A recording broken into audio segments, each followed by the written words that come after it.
Fiz o pé na água, acho que eu gastei com a estrutura ali, com Zoom, Manichat e tudo mais, no máximo uns 500 conto. Voltou 10k até agora.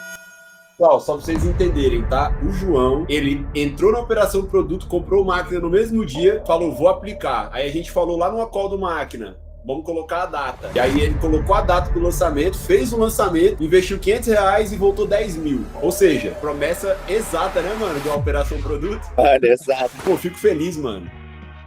Todo mundo que aplicou o pé na água fez grana. Não conhecia alguém ainda que aplicou e falou, ih, não deu bom e tal. Dá certo, mano. Eu falei, como a promessa da operação produto 10k era essa, olha lá, ele fez 10k. E ainda dá pra fazer mais.